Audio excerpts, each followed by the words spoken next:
So yeah, just getting this thing started, man. Give us a little bit about what you do and what your background is. I mean, we already got into it a little bit, but if Yeah, you could just give it to a yeah, listener. yeah. It's funny. At this point, saying what my title is doesn't really say what I do anymore. I'll say I started as a licensed marriage and family therapist. I studied somatic therapy at California Institute of Integral Studies in San Francisco about 16 years ago. And why I became a therapist in the first place was that I wanted to be a school counselor for kids. I can get into what motivated me to do that, but essentially, I wanted to help kids. When you think about mental health and making the biggest impact that you can make, in my mind at the time, was get them while they're young. Teach emotional intelligence in the school system, bring that in and be part of a community in that way.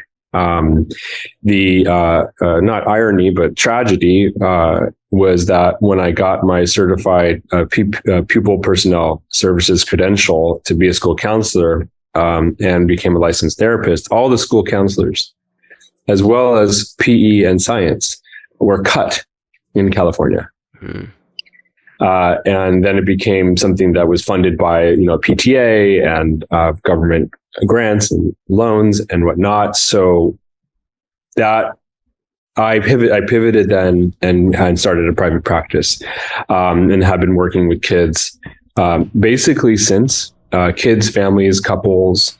And after having moved to LA about 8-9 years ago, I opened up a practice and very, very quickly became known as the child therapist in the specific area that I moved into, which was somewhat like golden handcuffs, because the parents in the area that I was in had this mentality of like, you fix them.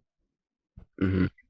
And that's not that's not the way it works. Yeah. I moved out of that area and now in Santa Monica, and I have now a wonderful, thriving practice in which I mostly see couples and individuals. But my couples therapy work was born from my unwillingness to see kids without seeing their parents as well.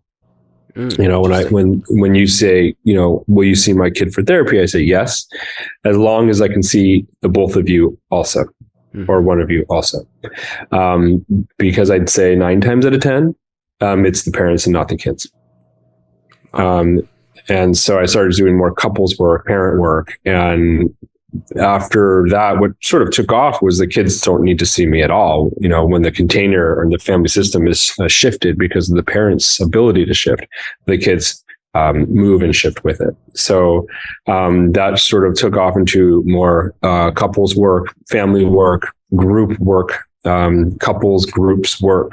And then in the last, let's say 5 years, formally got into psychedelic therapy. Mm-hmm. Which sounds like a segue, but it isn't.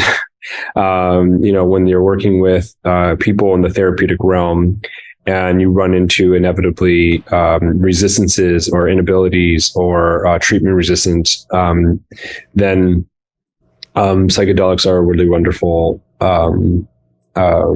medium to bring into the field and try to move through something that can't be moved through. So I've had a lot of success, clinically speaking, with couples and individuals and groups using psychedelics of different forms. But then in the last couple of years, I've actually started to shy away from it because we can get into this. I think this is kind of what I think about a lot and what we had spoken about with before. There's a very big difference between the therapeutic benefits of psychedelics and the business of psychedelics. And the business of psychedelics is something that really scares me. It is something that is very problematic from my perspective. And the way that I was facilitating psychedelic sessions was from my business model. from my business. It wasn't something I was doing on the side. So if it became more a part of my business, I became more involved with the business of psychedelics in the area culturally. And it is something that is incredibly problematic and scary. So I have shied away from it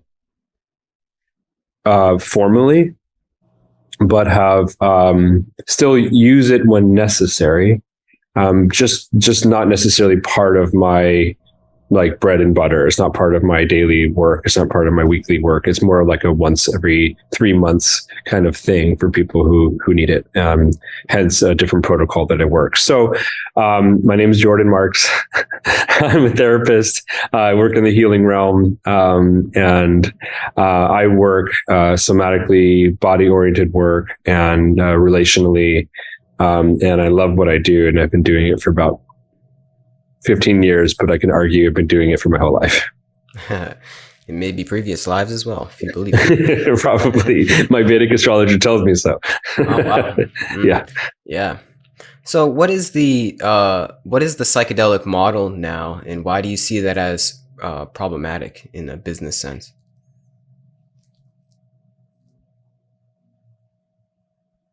So yeah, I've been asking this question a lot. I'll answer the question with the question, and which sort of gets me into trying to understand this.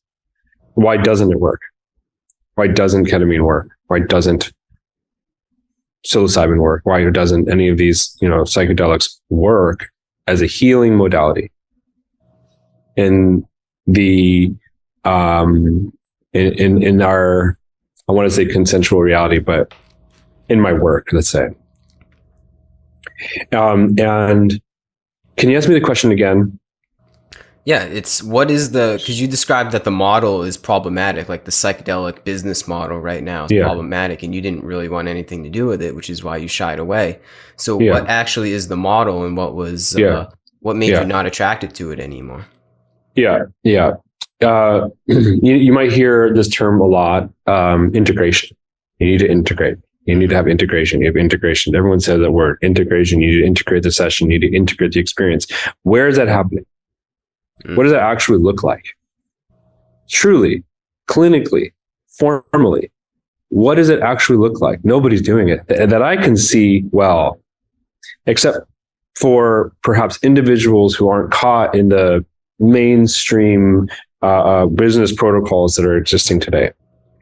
What does integration actually look like? And what is this session actually for?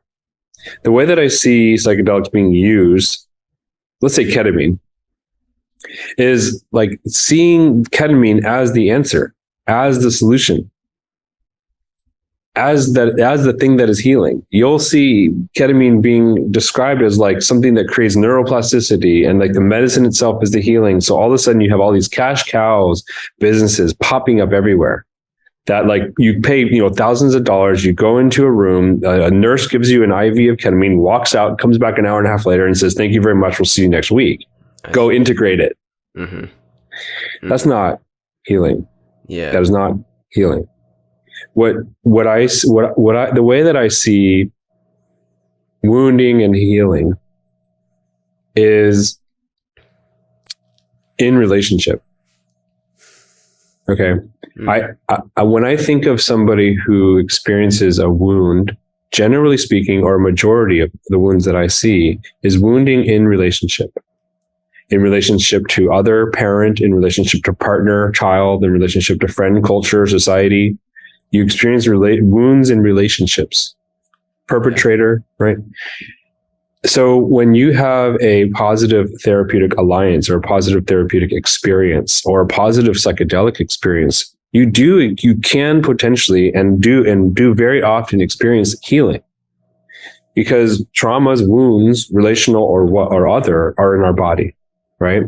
You experience a wound and it creates a, let's say, PTSD reaction in you. So you're reliving this wound, or your inability to be vulnerable, or you're feeling scared, or you're constantly in a state of reliving that wound, or living your life with a wound in your body that's preventing you from being your whole self. Okay, so you have a wound. and you have an experience, positive therapeutic experience, psychedelic experience, whatnot, yes, that's healing, because it allows you to let go or move through something. It allows the wound to be to dissipate, to dissolve, right? Yeah. And you have this experience of healing, of letting go, of shaking it out, or finding that vulnerability, or emoting what you needed to emote, or forgiving who you need to forgive, whatnot. You do have these healing experiences with psychedelics, or with therapy, or with groups. These do really exist. It does happen. But then what happens? You go back to your life, and now you're back in relationships to others. And you didn't work on necessarily how your wounding in your body was organized around relationships to other. And then you reorganize in such a way that you did it beforehand, because the therapeutic experience wasn't inclusive of the community experience, of the relational experience. I see. Mm-hmm. So yeah, I see you thinking, so I want to know what you're thinking. I'm always thinking. I'm just thinking about, like, I'm literally thinking about it like a conveyor belt. Like it seems like it's a good idea. Like it's a good intention, I guess, behind it, but it's not put forth in the correct way. And I can definitely see that. Like it just seems like there's not enough, like you said, relation to the patient.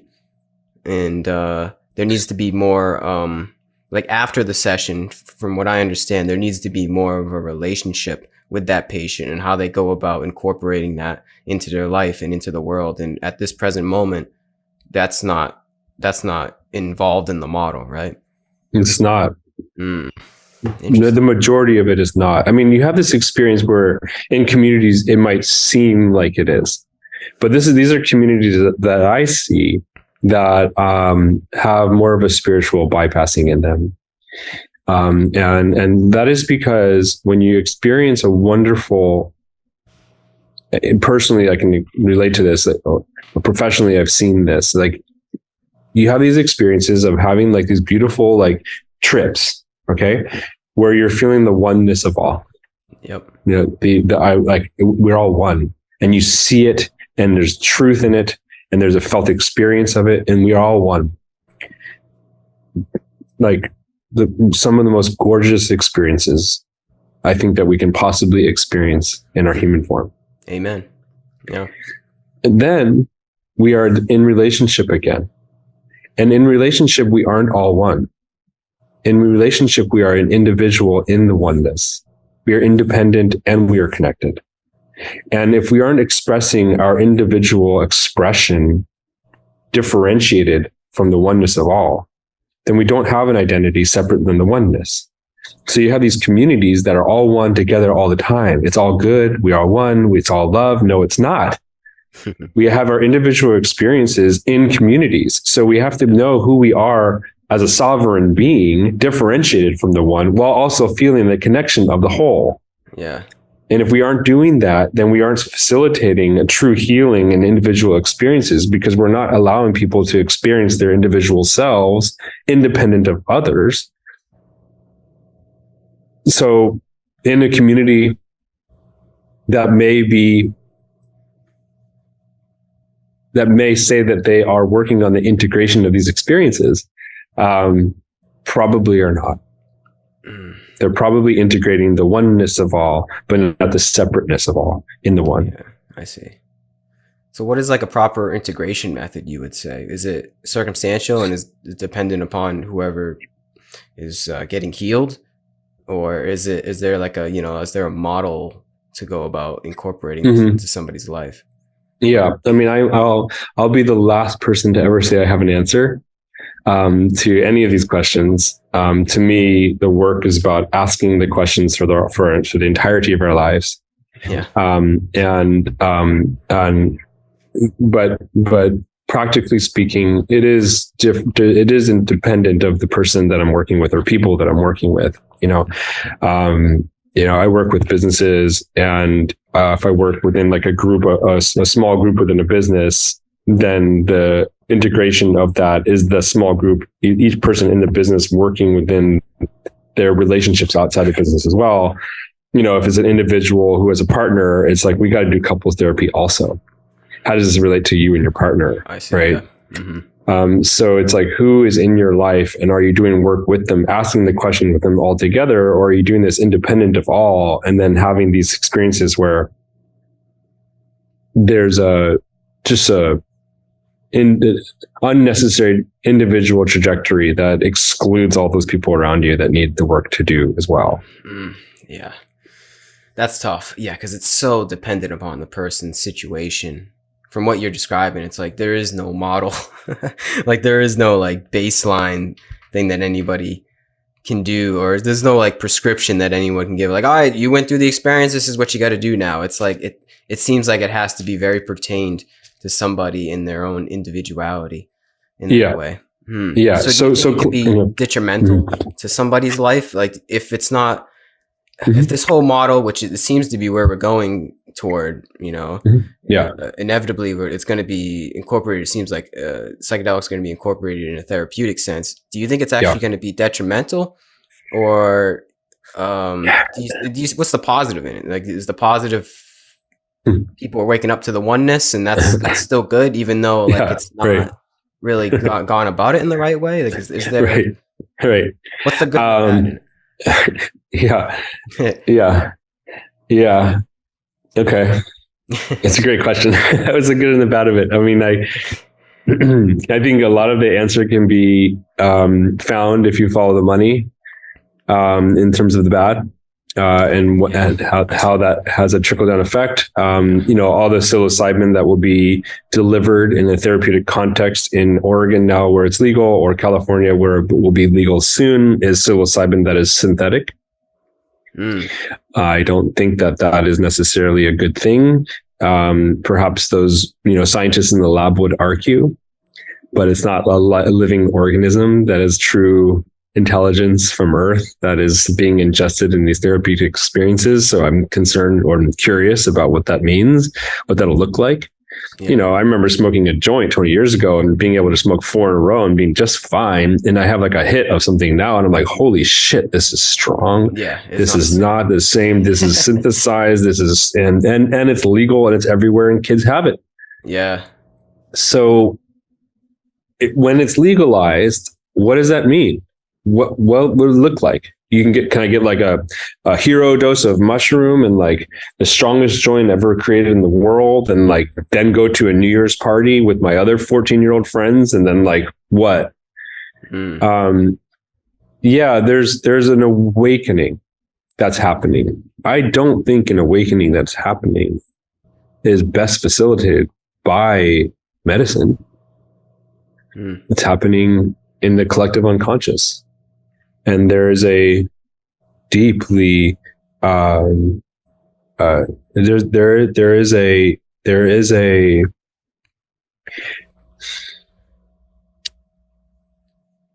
a deep resistance to the awakening in the collective unconscious, and there's a deep desire and fight to wake up in the collective unconscious. And who will win the awakening? I don't know. I've never said that out loud. Is in large part this bigger question of who controls it. And we talk about big businesses who now control, let's say, the cannabis world. Is cannabis now better for the collective unconscious now, or was it better when it was grass from the ground, man? Organic. So that's one thing I think. And, ketamine is really fucking scary. Garrett. It is safe. It's safe. It's used in most children's surgeries, or at least a part of the anesthetic used in children's surgeries. It's been used in war for veterans who've been injured. It is safe for the body. Okay. But it is a very strong psychedelic. Very. Yeah. And now it's what I see in the business world is it's being facilitated by businessmen, not clinicians. There are companies that exist now where you can go online right now, pay a couple $100, talk to a nurse practitioner for 45 minutes. You get the okay and the diagnosis of whatever you get, and then you get ketamine delivered to your house next to your Amazon package. Now you have incredible strongs. It's that easy. Wow. And it doesn't come with any live sessions of clinical care. So basically, the way ketamine is working now as a growing business is just becoming a very powerful drug dealer. Yeah. Wow. Yeah. With no facilitation. None. No like oversight of the experience, no integration. Yeah. None. Basically none. Basically none. I mean, I had an argument with one of the CEOs of this business recently because he said, quote unquote, I don't need you. And perhaps as a business, you don't. Yeah. But we certainly need clinicians to be part of the growth of the psychedelic world. And it isn't, because the growth of the psychedelic world is being facilitated by businessmen. That's wild, man. This is opening my eyes to a lot right now. This is wild. Because on one side of me, it's like, it's good that it's legal and people aren't being incarcerated for this. You know, that's good. Nobody should be made a criminal to want to do this with their consciousness. But then on the other side, it's like, you know, America corporatism is getting their fingertips on it and becoming, like you said, just big drug dealers. And it's like, how can you stop that? Well, you need, I don't know. I don't know. I don't have the answers.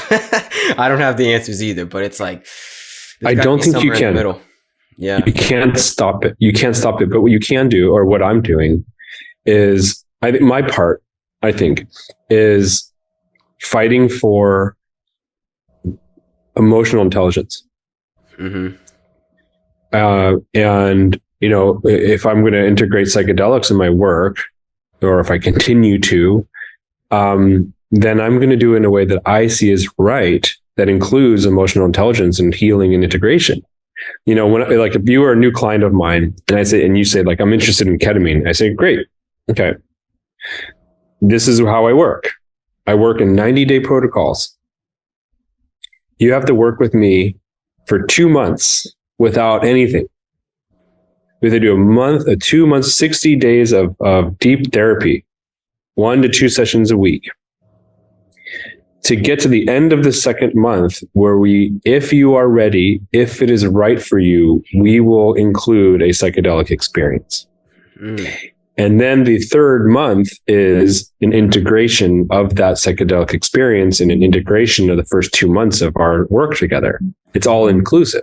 Yeah. So you want to, you're doing a therapy psychedelic session with me. Yeah. It's 1 psychedelic session in 90 days, maybe 2. You want to do a psychedelic experience just because you want to, because you heard it was good. Great. Go pay $500, $1,000 down the block, and they'll give you an IV today. So, and I'm making far less than that place down the block. Far less. There's these cash cows around you because there's like 17 chairs or 7 chairs and a nurse hired by somebody who's prescribing it. And I'm obviously pissed about this, so I'll slow down, but it is not something that we can stop, or maybe even should stop. But I'm doing my part, at least in the way that I think I need to be doing my part, which is promoting emotional intelligence, self-awareness, self-reflection in our experience, because I can almost guarantee you that if you do work with me, after 90 days, you'll be able to induce a psychedelic experience in yourself without a psychedelic. The psychedelics are teachers, not answers. So these teachings need to be ushered, not facilitated. Wow, that's powerful stuff, man. Damn. This is crazy. Yeah.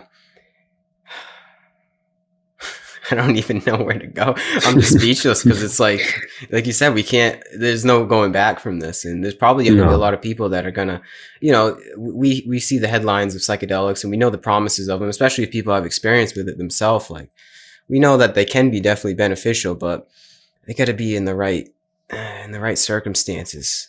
And like you said, you stay with people 90 days and then they might get it. They might have the experience.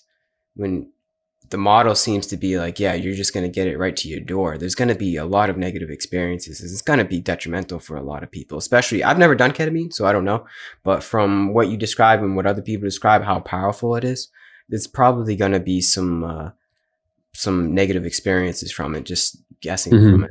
It's probably not even going to ultimately heal people. No. Here's what ketamine is, and this is why it is incredible as an alternative, right? Like this little lozenge essentially anesthetizes and turns off the GABA-energic system of the brain. Okay, it's right here. And when do we develop this? I'll go back a little bit. This is why it's incredible. Ketamine has taught me a lot. You have this experience as a child in the best case scenario. If you're safe and you're in a good environment, in the best case scenario, children experience the world essentially like a psychedelic experience. Everything's magical. Yeah. Everything's magical. Like I'll play with my daughter. We're playing with like a hammock and like a tree. And all of a sudden, like I'm a tree and she's like putting ornaments on me. And I'm like, now we're flowing and now it's like we get into these magical worlds for an hour or two at a time. I don't know where the time goes and it's wonderful. And that's how they experience life. That's how preschool is and kindergarten is, and not first to second, not beyond, but it should just continue, just be this like environment where you get to follow your desires and impulses and learn from play. It's a magical experience. Yeah. Wonder. Thank you. Wonder. And a lot happens through the educational system that sort of, chops that down because you have to memorize stuff. But where the school system or culture is most damaging in the development of self is in middle school. Okay, because in middle school, what happens is twofold. Your friends, the approval of your friends and your social network becomes more important than the approval of your parents or adults, right? That's one thing that happens. The other thing that happens is the GABA-energic system develops. Okay. Now, how do I put this? The GABA system, all right, has these cellular structures in them with these cells called the umbrella cells. And the umbrella cells are the only cells in our brain that says no.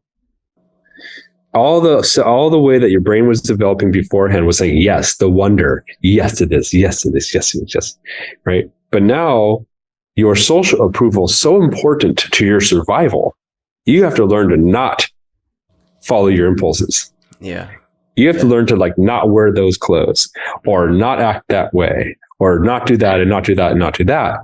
So these cells say, stop that impulse to be approved, right? So you start to develop what we call the ego, false self.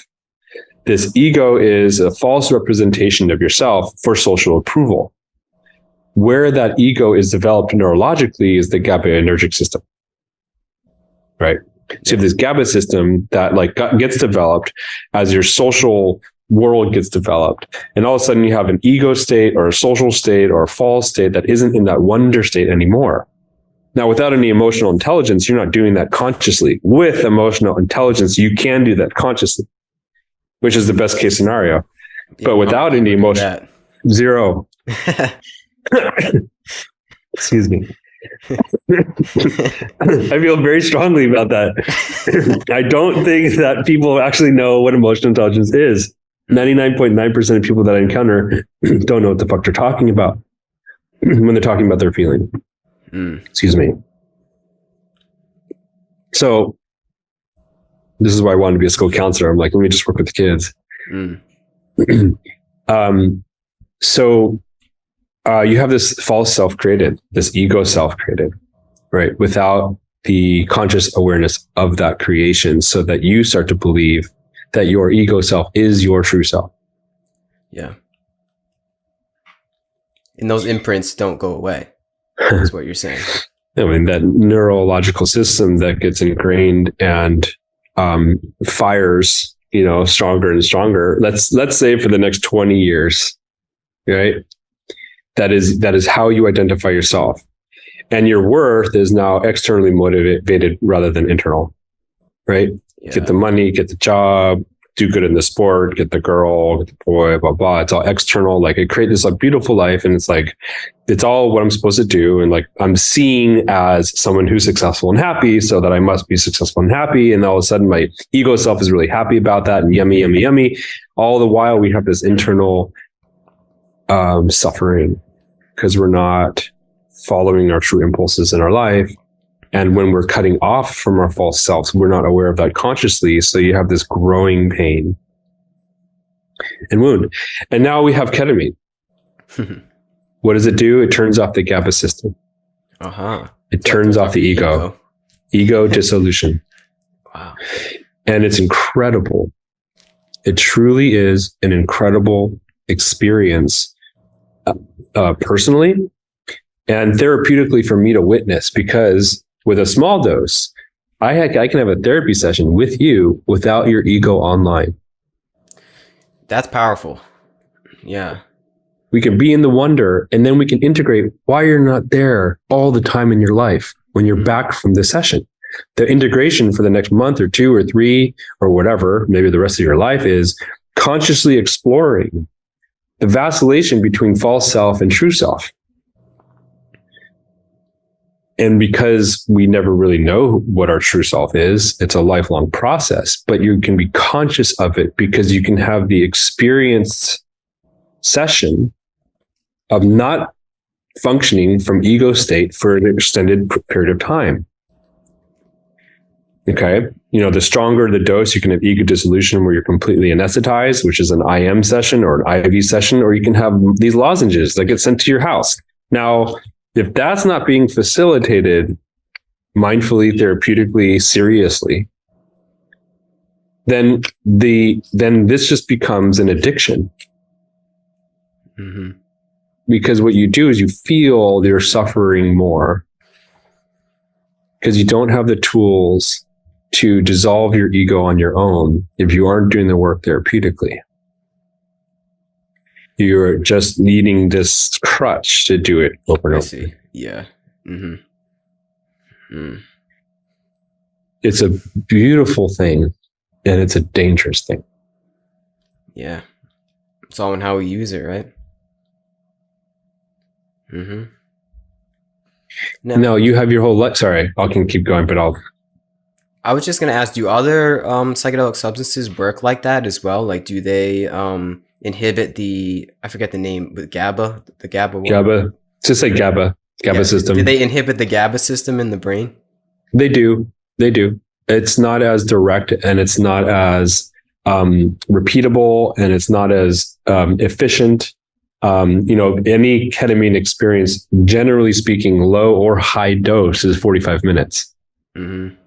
Psilocybin can be 3 or 4 hours. MDMA can be 3 or 4 or 5 hours. LSD can be 8 hours. Like, you have these like long experiences. Like Ibogaine is 24 hours. Like, you can have these experiences where you have ego dissolution. What you do with it during that time frame is really important. And to set up a situation where you can have a clinical experience in a very long session with a different psychedelic is complicated and difficult, and it can take a long time to come back. And that's why people go to like Costa Rica to do ayahuasca for like 2 nights in a row over a week time. Talk about the integration of that. Man, I haven't seen it happen. But you have these like controlled settings in a therapeutic environment, like in my office where we've been doing therapy for, 2 months, and we have a 45-minute ketamine session followed by a few hours of coming back. And then we keep having therapy sessions around that. It's like, now we have something that's really catered toward the actual transformation that you were going for, versus like having these, ego dissolution experiences with other psychedelics that are just a little bit more complicated and whatnot. But that's not, I am not saying, I'm not against it at all as a business model. Using psychedelics that are 4 to 24 hours long is not feasible. It's just something that I couldn't do an 8-hour session once a day for a client and be able to pay for my child's school. You know what I mean? Like, it's just that. So, but put me in a different environment. Yes, maybe, but we need to be talking about doing this in groups on a bigger scale. And if you want to do it on a bigger scale, you got to be a good business person.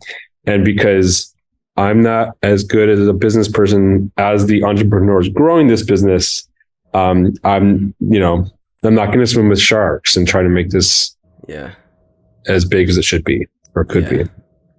Yeah, man. It seems like to me there's so much to juggle. There's so many variables in how to really make this happen in a healthy way for everybody. And there's just too much. It seems like too much to be perfect. And I know there's no such thing as perfection, but from what you're describing, it's just like it's a long shot to be able to do this and do it so everybody gets the most from it. Like this whole system of healing using psychedelics, it just seems like from what you're describing, it's like there's just too many variables, like I said, right? Is that kind of like the gist? Is like there's just way too many things that you have to focus on when it comes to the business, being the right person, just incorporating it and integrating it in the right way. There's just like a lot going on where it's just like where do you start type of thing.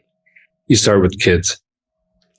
There it is. Yeah. And that's why I keep coming back to that. Like we humans are so resilient. Yeah. Especially Especially kids are so resilient when it comes to integrating or processing difficult experiences. Most adults have an emotional intelligence age of about 11 or 12. That's crazy. It's not about the right model for adults to facilitate therapy or psychedelics at a large scale, because that is too complicated. Let's just say impossible for now. But where do we have the most influence on humankind? It's kids, the next generation. Yeah. Like if like my daughter's school, New Roads, is one of the most incredible schools that I've ever encountered. I feel very, very lucky to be there because they focus on emotional intelligence first, academic intelligence second. All the kids know each other. The high schoolers are saying, "Hi, Aaliyah." When she walks in the room, they have these groups. They're focusing on that. If you have emotional intelligence as first and foremost in the school systems across the nation, just integrate some curriculum of emotional intelligence that doesn't end after preschool or kindergarten, that continues and like fosters children's and adolescents' ability to self-reflect, grow the consciousness within the children and make that priority. Then what you will have is 15, 20-year-olds, 25-year-olds having the capacity to reflect on their experiences while they have them. And then during, you incorporate like difficult experiences or tragedies or psychedelics or wonderful things, and it goes integrated into their lives because they have the capacity to do that themselves, because they can quiet themselves and separate themselves from their false self. Yeah. Wow. So, I'm lucky, like my clients are lucky because they can afford therapy.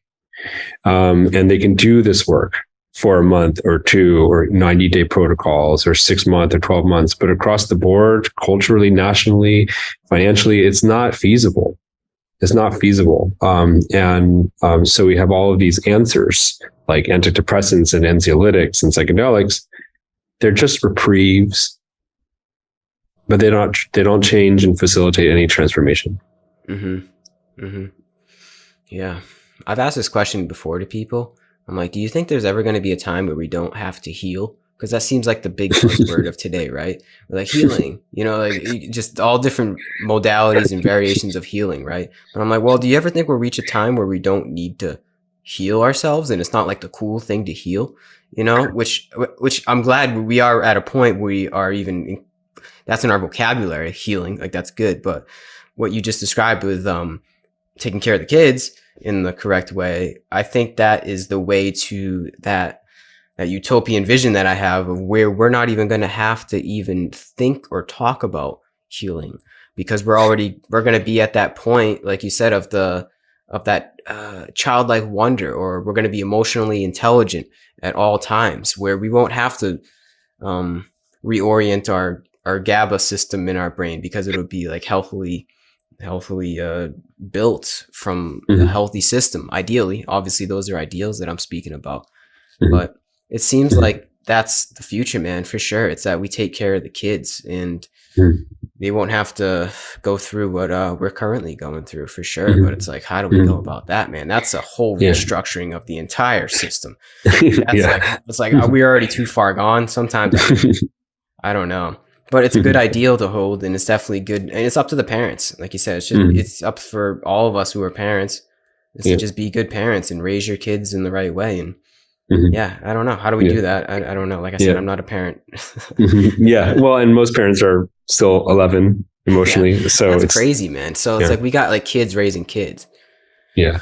Oh, that's wild. And I don't ascribe to the word healed. It isn't something that I focus on or make as a goal. I think pain is beautiful.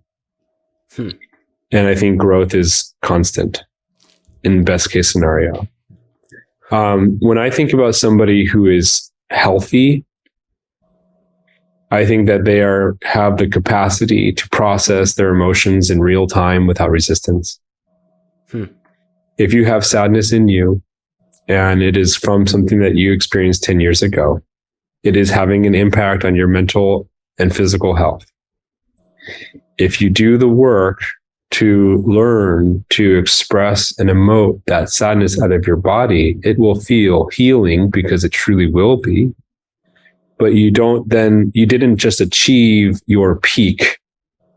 What you achieved was the learning of how to allow emotions to flow through you for the betterment of you and for your own growth. I hope that I experience pain for the rest of my life, because it is these painful moments that help me wake up and grow and transform into my peak version of myself in this moment. Awake and aware, right?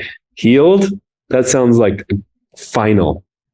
Yeah. I think that when you are in a healthy system, you've achieved the top of the mountain. But I don't think that's where the work ends. I think that's where it begins. Now go down the other side of the mountain into the unexplored parts of yourself in the world. And you are walking a path of an awakened life in which you will experience pain over and over again, hopefully. But that pain will continue to allow you to grow and experience yourself in this world, in this time, in this galaxy, in this cosmos, not knowing, you will never know the answer, but still yet being able to like flow through you all the fear and angst and sadness and tragedy that you experience internally, externally, in community and societally. But healed, healthy, I think is a better word for me. Yeah. Because emotions have 30 to 90 seconds of an experience. Sadness takes about 90 seconds to flow through you. Most people don't know how to do that. Or anger, right? It just kind of becomes a part of you, or something you hold in your chest or your heart.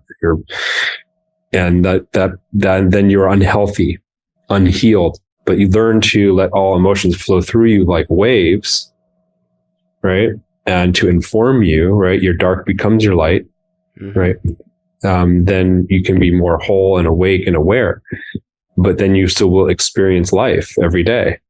And those experiences can be for the betterment of your awakened self, or the detriment, and become, cancerous.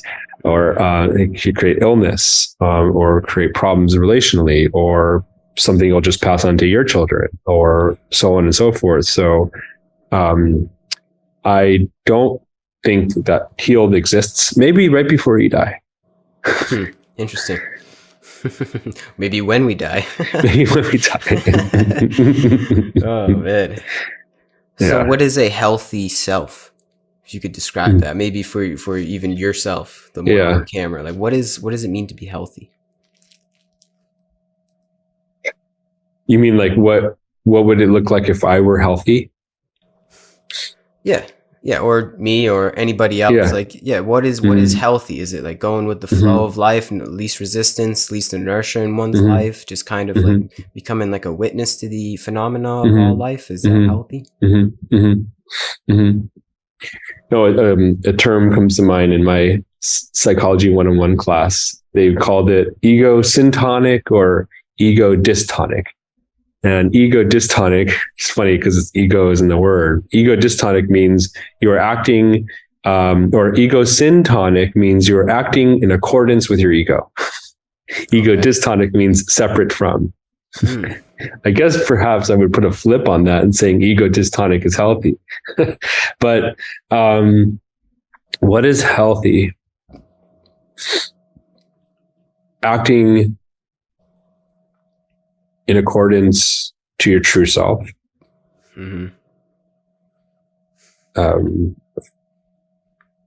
What is that? Present, conscious, present and conscious expression of your impulses and desires. The capacity to connect to yourself and others. Having the ability to tolerate pain, and above all else, tolerate love and pleasure. Not being healthy would mean that I am living a life in which I am no longer repeating an unconscious pattern from the past.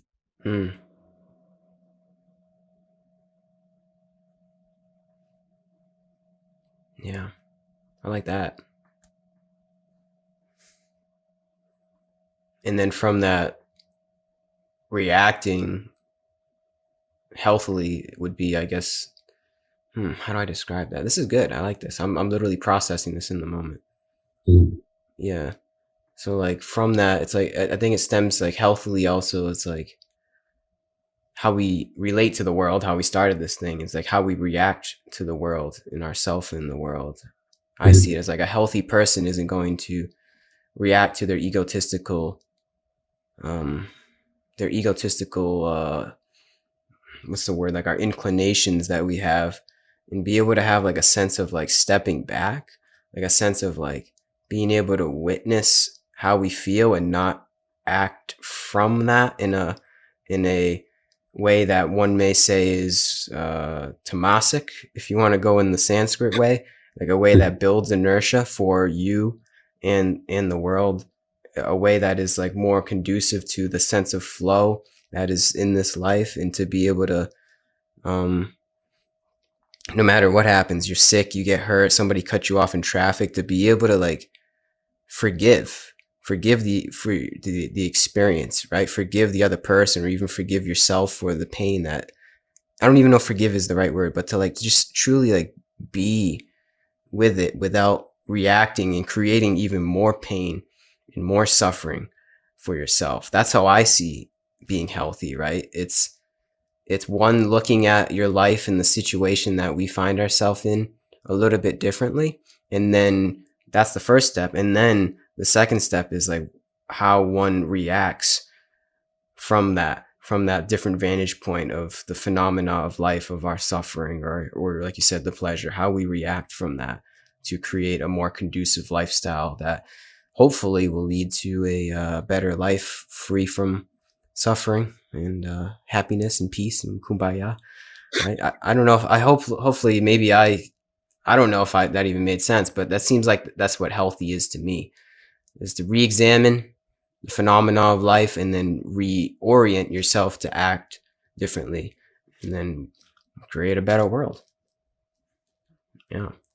I don't know. Interesting though. What is the true self, man? Like what is the self that we touch upon in these, we try to integrate with that psychedelics show us when they inhibit the GABA brain? Like, what is this, man? You know, like, I know it's truly indescribable. It's infallible, but maybe we can try to describe it. How would you try to describe this true self with a capital S? One of the funny experiences of ketamine, because in the GABA system is also the system that facilitates language, is that you don't have words at the end as you're coming out.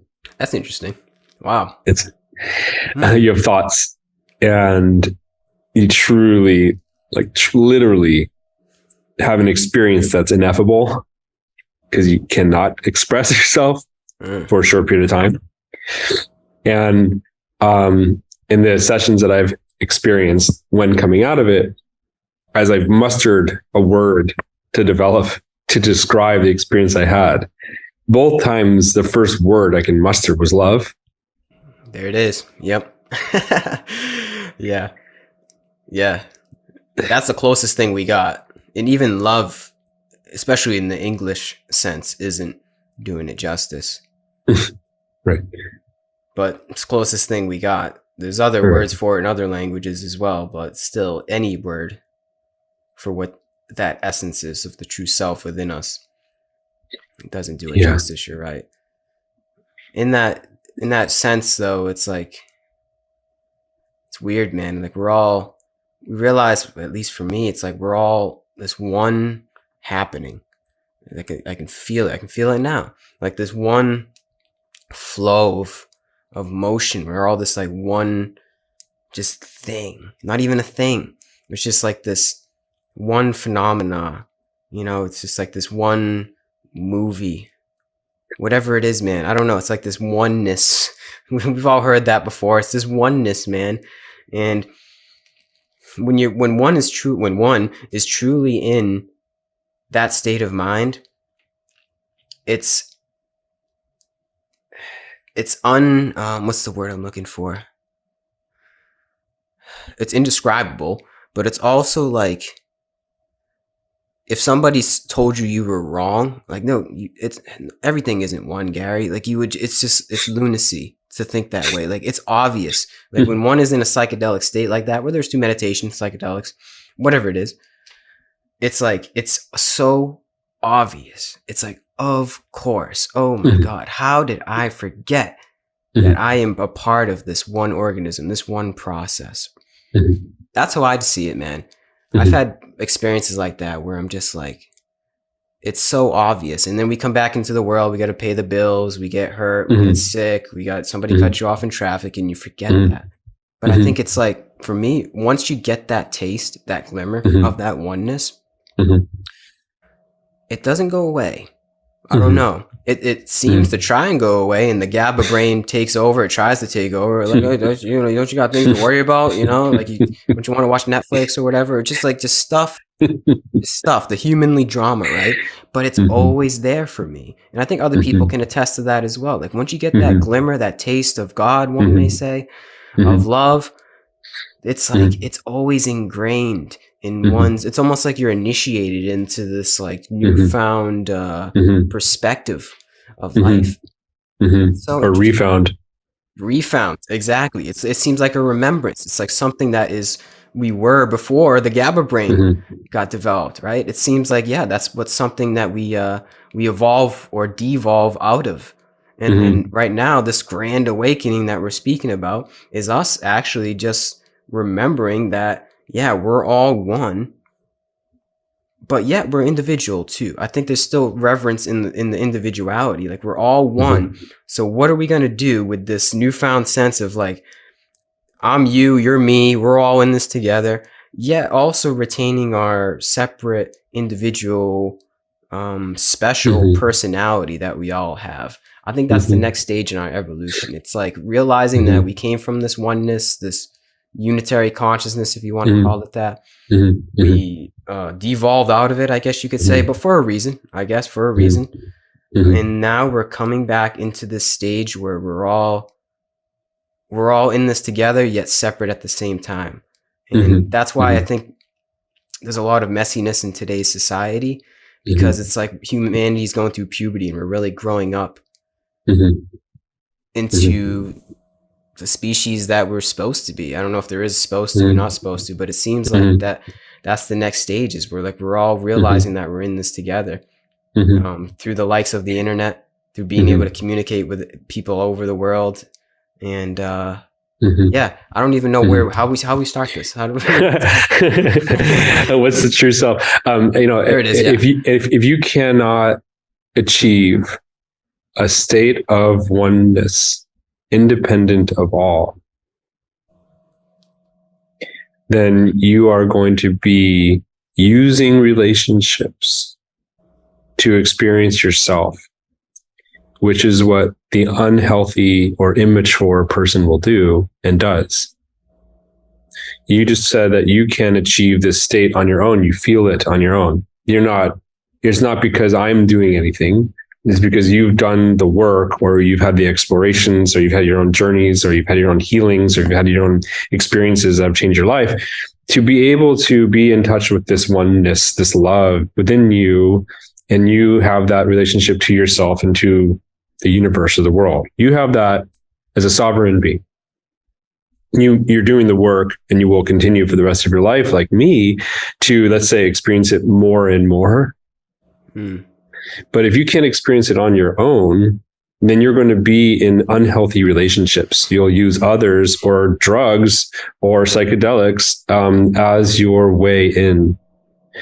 And there's a very big difference between, if you and I are like, as we're in connection right now, right? Because I have this experience myself as well. I feel like I am always at least connected somewhat. Yeah. To my relationship to the universe within me, or connection to love, or outside. I don't need anybody to feel what I feel. You don't need anybody to feel what you feel. You can achieve it through meditation, or your own practices, or from your own experiences. But the beautiful thing is, like, we're both now in communication, and that experience of me in relationship to God, in relationship to you and your relationship to God, makes the experience for me more profound. Yeah. It makes the experience for me amplified or exponential. And if I get to experience this with you and another, or you and 10 others, the experience is that much more exponential. But each person needs to be able to be in relationship to their own self with love, or else they'll be utilizing or using others to experience themselves. It's an immature way, which is fine. It's the way it works, right? But it's an immature way. But if we are all working on our own maturity, on our own emotional intelligence, on our own relationship to God or love or whatever it is, right? Then we get to experience each other, and to amplify our own relationship to self and other. It just creates this really beautiful geometric growth of the experience that we can have with ourselves. But since we are all one, and we are also individual, potentially independent ones, then we get to have this like continual experience, with or without, of love, of connection, of oneness. And that is hopefully where we're headed.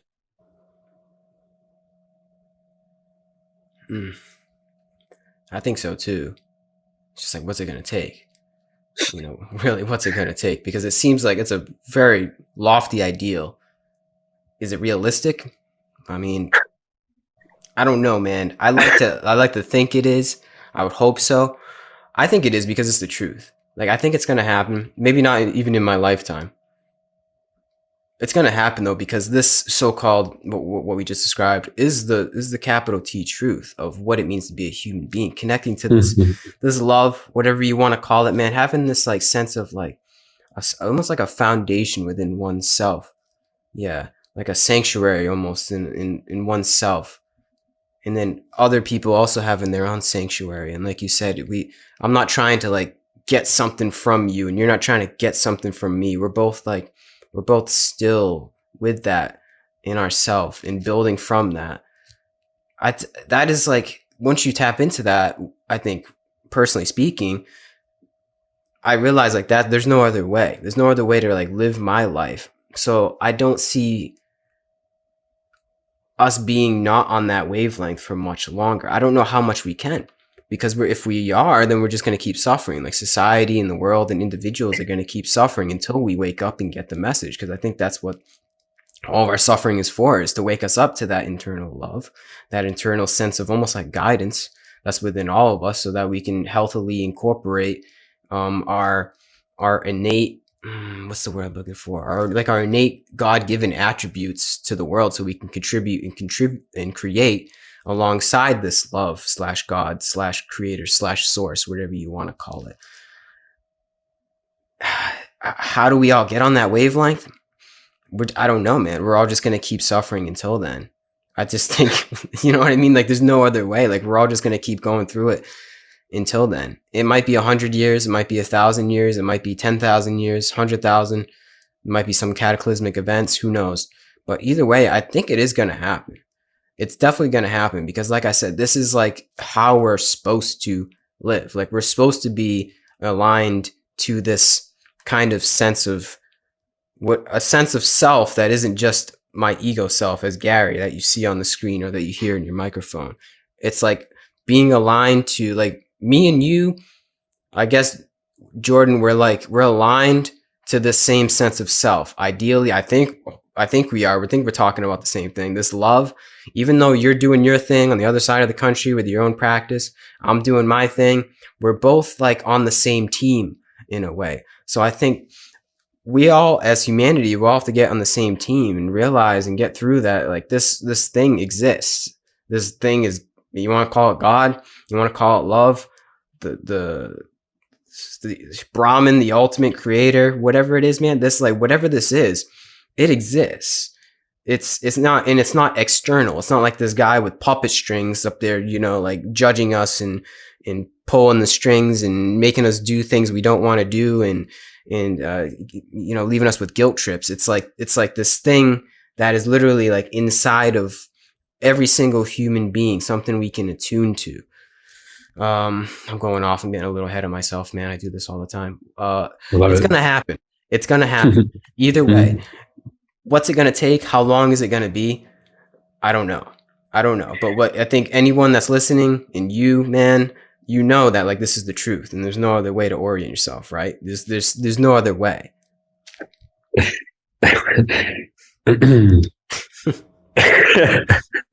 love it, everything you said, and I love your optimism.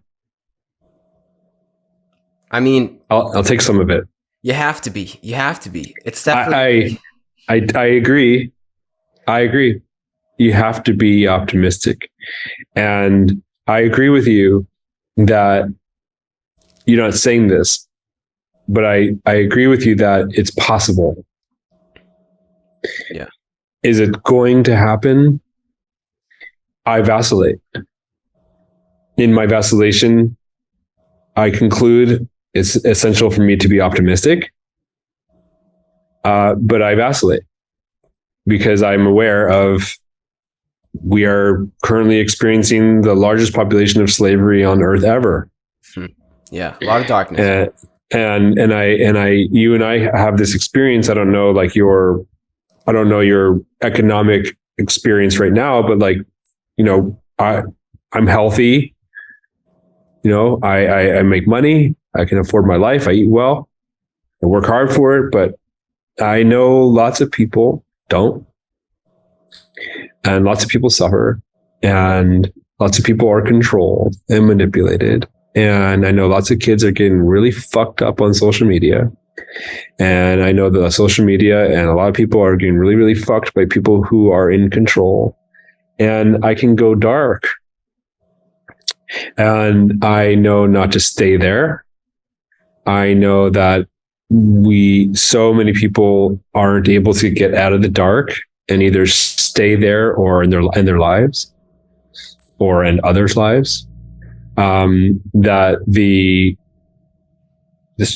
I don't even want to say shadow, that the tragedy of the human experience is alive and well, and not going away. So I vacillate between it's going to happen and it's never going to happen. But in the meantime, my own relationship to love and my own relationship to the world needs to be optimistic, because in my mind and in my heart, I believe it's possible for us to feel collectively love and oneness and unity and health. And I've certainly experienced that within smaller communities. We have yet, I think, as a human race, experienced that collectively. Can we? In my mind, philosophically, yes. Will we? No. The only reason I say like it will happen is because like how long can we hide from this truth and live in the darkness? It seems like inevitable. Like it's almost like we have to be on that. It can't be forever. And like I said, it might not be within our lifetimes. It might not be even 100 years or 200, whatever it is. It might be a very long time. It might not even look like what we look like right now. But there'll be, there's like this pull at me, something that's just like pulling me toward this utopia. And maybe I'm over idealistic. That's okay.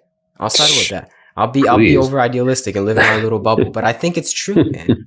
I think there's something like there's a golden age that we're moving toward. And like we said before, maybe it's not so much as like we're creating something new, but we're remembering like this old golden age of before. I mean, that's what they say in yoga. We like time is a cycle. We're in Kali Yuga right now.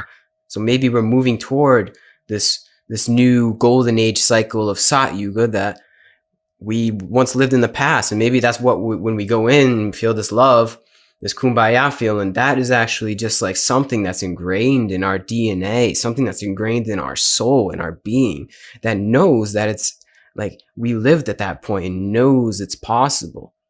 Maybe.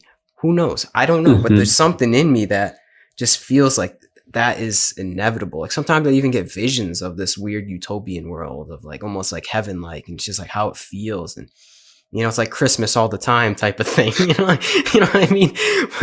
But even better than that, times 100. It's like this. I don't know. It's hard to explain, man. Maybe I'm crazy. Call me crazy, but it just feels like that is. It's like an inevitable destiny for humanity, and like I said, we might not even be humans at that point. Our bodies will look different. We'll be morphed with technology, or maybe we won't even have like physical bodies. Who knows? But to me, it seems like an inevitability. Who knows? Give me a second here. I'm processing. Yeah. I'm thinking about critical mass that ignites change. Oh. So critical mass is like, you know, a small number within a larger number of people. That ignites a change that becomes contagious, if you will. And critical mass is smaller than we think. I think it's something like 2 or 3%. Don't quote me on that, but I know it's small. You know, so we're not talking about 8 billion people awakening, you know, and creating a critical mass effect. We're talking about, I don't know math, 2 or 3% of 8 billion. What is that? The population of our country? Yeah, right. Spread across the world, like that's possible. I think that number is even close. Maybe they're not connected, but we're close. So I do think that there's a possibility of a critical mass having an impact. But what that would look like as a middle ground, not the end result, what that would look like is many dark forces transforming into a force of light that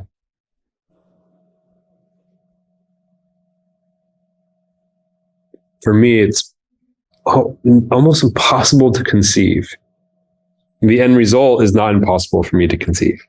Yeah. But the way that happens, given the reality of North Korea, Russia, Ukraine, the reality of like capitalism, the reality of the state of affairs across the country and the world that is enslaving people in the Congo, for metal that we need to use in our electric vehicles, like the state of the world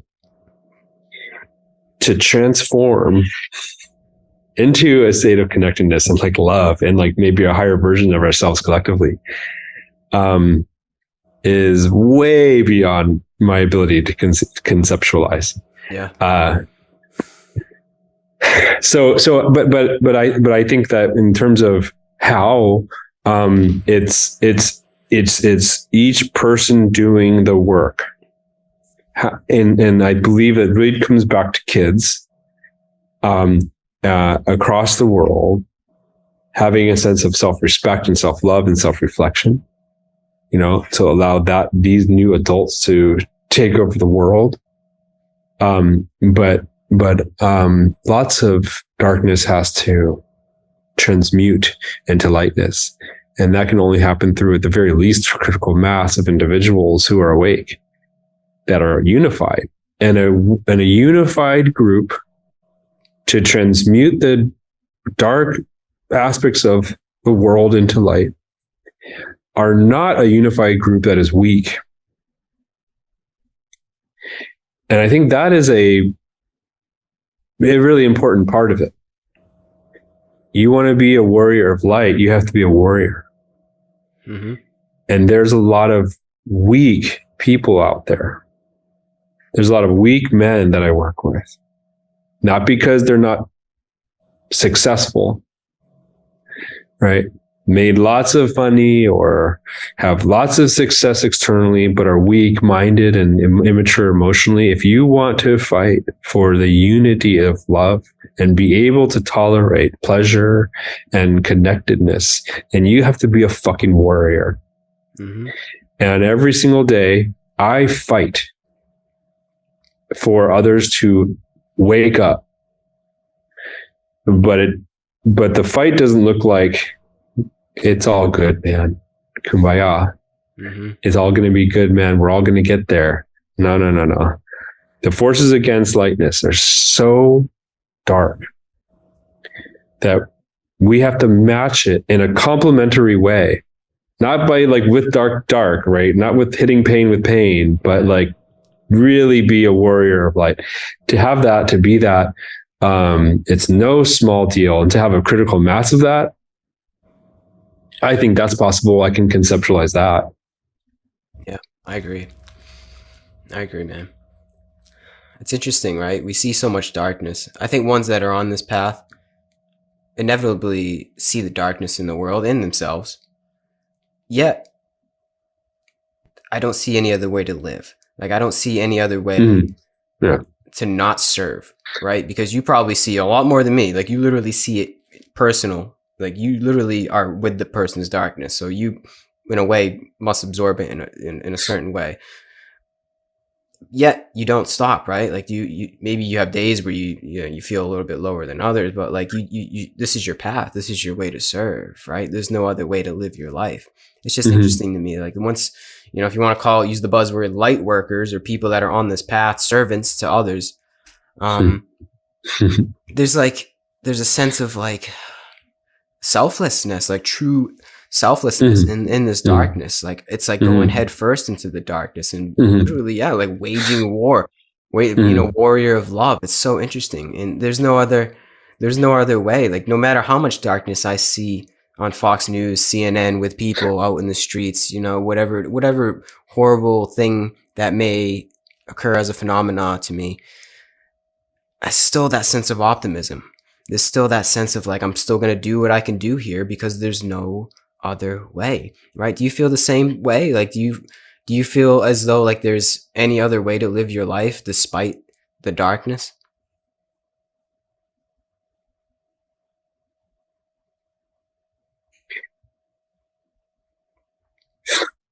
Um, the most difficult patients for me are patients who have depression. Mm-hmm. Like serious depression. Yeah. Because for better or worse, I can't relate. I've certainly had episodes, but they've been maybe over the course of my entire life, a few months. Mm-hmm. I don't have depression in me. I have anxiety as like a debilitating, historically debilitating experience. But I don't have depression. And depression is real. It's very real, which is something that brought me into the ketamine world, and what made ketamine popularized was because it was successful with treatment resistant depression, whereas ketamine isn't. It's a strong effect, so it works. If I can choose to be optimistic, I will choose to be optimistic. Many cannot choose that. So to say what other way is there? Yes, I agree. If you can be optimistic, be optimistic. That is a ingredient to living healthfully and presently, and that is an ingredient, necessary one, to be a warrior. What are you if you don't know what you're fighting for? Yeah, exactly. But there are many who can't, and they need help. And this is where the selflessness comes in. Yes, it doesn't mean I say no to, patients who are in depression, but it is hard. It's hard because I cannot change anybody. You cannot change anybody. No, don't even ever think that. That's an ego state. I used to have that. I'm a wounded warrior. Like, I believe I can help anybody. Wrong. Can't. I don't have that control. You got to save yourself. And, certainly there are people along the way that can help you. You have to save yourself. And there are many of us along this journey toward enlightenment collectively that won't make it. Those who will be optimistic along the way. It's a necessary ingredient. Many people won't have it or can't. Many are too traumatized or too hurt or too hindered or too malnourished or too lonely. And there is no coming back. And yes, I do see that often. Many will make it. Many will heal or become healthy. But to reach a critical mass that can eventually shift the nature of humanity into a collective union of love, there will be those who perish along the way and do every single day. And it's part of the human experience. But for those of us who will make it in this lifetime, and for the generations to come, it will be those of us who have optimism towards something better. Yeah. And because we're able to feel it. Yep. Exactly. Mm-hmm. Yeah. Mm-hmm. Yeah, I can feel it. And embody it. Mm-hmm. Yeah, I like what you said though. It's like weird though, because I wish, and I've said this before for anybody that's listening, I wish that I could help others, right? You almost like feel like there's a sense of obligation when you feel that optimism inside, that you feel the light. I wish I could give it to everybody, right? Not because I want people to think I'm cool, but because truly I see you in me. And I know that you're just an extension of me. So it's like, I want to help myself. It's almost selfish in a way. But so I wish I could I just help others because I feel the suffering. So I sense this obligation in me to do it, but it's like, you're right, man. You can't do it for anybody else.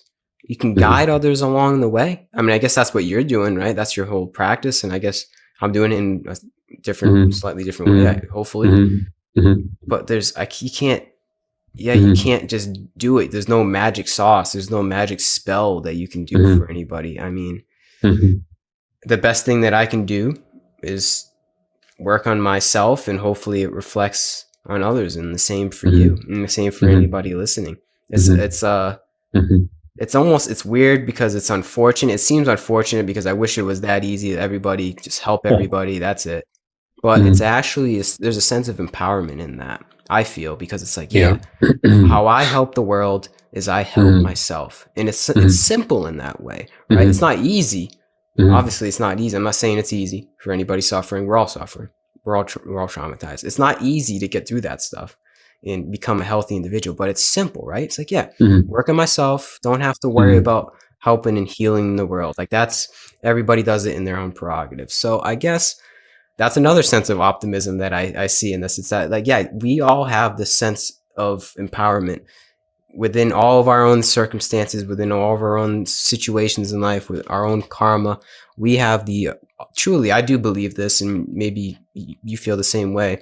All of us have the ability to heal, no matter how dark, no matter how bleak it seems. Like, I think we truly all have the ability to be on this wavelength. And that for me is like, that's like I said, a sense of power. I think that's cool. I think that's something that nobody can ever take away from me. It's to know that whatever happens, it's me. It's like this. It's my life is me. Like, I think that's being an adult, right? Like, getting past the GABA brain of the 12 and 13-year-old is being accountable for your own actions and everything that happens in your life, and dealing with the stuff that happens and pops up in your life. That's truly coming into your own being, coming into a healthy, matured human being. I see it as, and that's, like I said, a sense of empowerment. Yeah. And I have been going to therapy myself for 16, 17 years. And I've had many therapists and or healers or other ways in which I would seek my own growth or actualizing or whatever, healing. I've had therapists say the same thing to me 15 years ago, as they said to me 10 years ago, as they said to me 5 years ago. But at some point it actually landed because I kept trying, and I'd say that to anyone who's suffering is trying for what? Keep going, keep trying. You can heal. You can, no, I know I said healing is the wrong word, but you can let go and surrender from the past or the present. You can change your life. You can feel different. You can feel better. You can be empowered. You can be in a healthy relationship. You can live your purpose. You can, but it takes a long time. Yeah. It takes a long time. And when you finally get there, you'll understand that you aren't there, because it's a lifelong process to stay in a healthy body once you achieve one. But to get to that healthy body, it takes a long time, because most of us are functioning unconsciously and repeating patterns from the past, because most of us don't have the emotional intelligence and the capacity to self-reflect that we're doing so in the first place.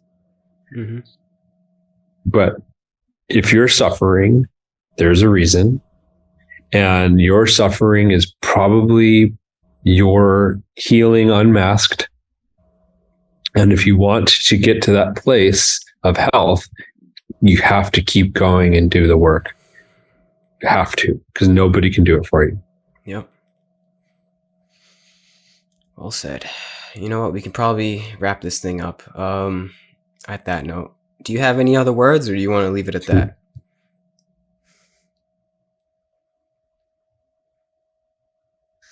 Well, we started talking about psychedelics. Mm-hmm. And I don't want to dissuade people from taking big risks to heal, but I want to encourage people to continue to do the work mindfully. Know why you're doing what you do. Don't just take somebody or believe a therapist or read something. The answer is not outside of us. Yeah. The answer is inside. And if you're going to internalize something from the external, a psychedelic or a person or a book or a journey, if you're going to do that, be mindful, be thoughtful, be slow. There's no fast route toward a healthy body. Well said. Yeah. Rome wasn't built in a day. Well, yeah, I appreciate your time. Appreciate you coming on here, your wisdom. Thank you very much. Yeah, you're a real one, man. This was cool. Yeah.